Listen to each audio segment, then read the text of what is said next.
ನಮಸ್ಕಾರ ಸ್ನೇಹಿತರೆ.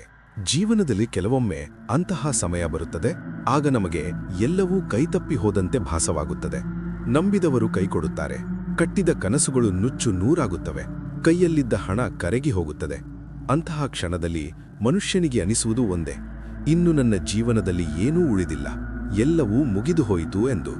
ಆದರೆ ನೆನಪಿಡಿ, ಸೂರ್ಯ ಮುಳುಗುವುದು ನಾಳೆ ಮತ್ತೆ ಉದಯಿಸುವುದಕ್ಕೆ ಹೊರತು ಜಗತ್ತನ್ನು ಕತ್ತಲಲ್ಲಿಡಲಿಕ್ಕಲ್ಲ. ಗೌತಮ ಬುದ್ಧ ಅಂದು ಒಂದು ಮಾತು ಹೇಳಿದ್ರು: ನೀವು ಎಲ್ಲವನ್ನೂ ಕಳೆದುಕೊಂಡಾಗ ಮಾತ್ರ ನೀವು ಯಾವುದಕ್ಕೂ ಅಂಟಿಕೊಳ್ಳದ ಸ್ವಾತಂತ್ರ್ಯವನ್ನು ಪಡೆಯುತ್ತೀರಿ.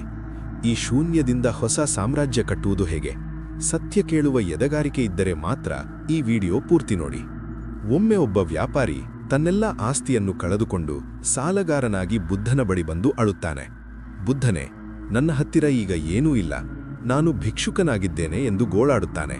ಬುದ್ಧ ಶಾಂತವಾಗಿ ಅವನ ಕಣ್ಣುಗಳನ್ನು ನೋಡಿ ಕೇಳಿದರು: ನೀನು ಹುಟ್ಟಿದಾಗ ನಿನ್ನ ಜೊತೆ ಏನನ್ನಾದರೂ ತಂದಿದ್ದೀಯಾ? ವ್ಯಾಪಾರಿ ಅಂದ: ಇಲ್ಲ ಬುದ್ಧನೇ. ಬುದ್ಧ ಮತ್ತೆ ಕೇಳಿದರು: ನೀನು ಸಾಯುವಾಗ ಇವೆಲ್ಲವನ್ನೂ ನಿನ್ನ ಜೊತೆ ಕೊಂಡೊಯ್ಯಲು ಸಾಧ್ಯವೇ? ವ್ಯಾಪಾರಿ ಮೌನವಾಗಿ ಇಲ್ಲ ಎಂದು ತಲೆಯಾಡಿಸಿದ. ಆಗ ಬುದ್ಧ ನಗುತ್ತಾ ಹೇಳಿದರು: ಹಾಗಾದರೆ ಇಲ್ಲದ ವಸ್ತುವಿನ ಬಗ್ಗೆ ಯಾಕೆ ಕೊರಗುತ್ತಿದ್ದೀಯಾ? ನೀನು ಕಳೆದುಕೊಂಡಿರುವುದು ಕೇವಲ ಬಾಹ್ಯ ವಸ್ತುಗಳನ್ನು ಮಾತ್ರ, ನಿನ್ನ ಒಳಗಿರುವ ಚೈತನ್ಯವನ್ನಲ್ಲ. ಖಾಲಿ ಕೈಗಳಿಂದಲೇ ನೀನು ಇಷ್ಟೆಲ್ಲ ಕಟ್ಟಿದ್ದೆ ಎಂದರೆ ಅದೇ ಕೈಗಳಿಂದ ಮತ್ತೆ ಹೊಸದನ್ನು ಕಟ್ಟಲು ನಿನಗೆ ಸಾಧ್ಯವಿಲ್ಲವೇ? ನೋಡಿ ಸ್ನೇಹಿತರೆ, ಸೋಲು ಎನ್ನುವುದು ಅಂತ್ಯವಲ್ಲ, ಅದು ಕೇವಲ ಒಂದು ತಿರುವು. ನೀವು ಶೂನ್ಯಕ್ಕೆ ಬಂದಿದ್ದೀರಿ ಎಂದರೆ ಅಲ್ಲಿಂದ ಮೇಲೇರಲು ಮಾತ್ರ ಸಾಧ್ಯ, ಕೆಳಗೆ ಹೋಗಲು ಜಾಗವೇ ಇಲ್ಲ.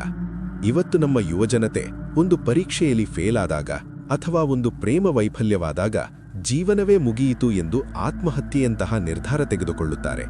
ಬುದ್ಧನ ಪ್ರಕಾರ ಬದಲಾವಣೆ ಎನ್ನುವುದು ಜಗತ್ತಿನ ನಿಯಮ.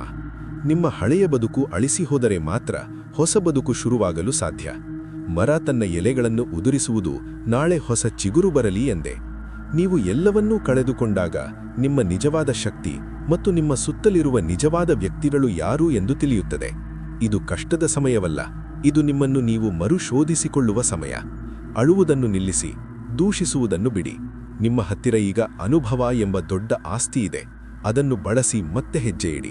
ಈ ಕಟು ಸತ್ಯವನ್ನು ಅರಗಿಸಿಕೊಳ್ಳಿ: ಸೋಲು ನಿಮ್ಮನ್ನು ಕೊಲ್ಲಬಾರದು, ಅದು ನಿಮ್ಮನ್ನು ರೂಪಿಸಬೇಕು. ನೆನಪಿಡಿ, ಬಿದ್ದವನು ಯಾವತ್ತೂ ಕೆಟ್ಟವನಲ್ಲ, ಬಿದ್ದು ಎದ್ದವನೇ ನಿಜವಾದ ವೀರ. ಬುದ್ಧನ ಈ ನೇರವಾದ ಮಾತುಗಳು ನಿಮ್ಮಲ್ಲಿ ಹೊಸ ಭರವಸೆ ಮೂಡಿಸಿದ್ದರೆ ಇಂದಿನಿಂದಲೇ ಧೈರ್ಯವಾಗಿ ಮುನ್ನಡೆಯಿರಿ. ಇವತ್ತು ನೀವು ಏನನ್ನು ಕಳೆದುಕೊಂಡಿದ್ದೀರಿ, ಅದನ್ನು ಮತ್ತೆ ಪಡೆಯುವ ಆತ್ಮವಿಶ್ವಾಸ ನಿಮಗಿದೆಯೇ? ಕಾಮೆಂಟ್ ಮಾಡಿ ತಿಳಿಸಿ.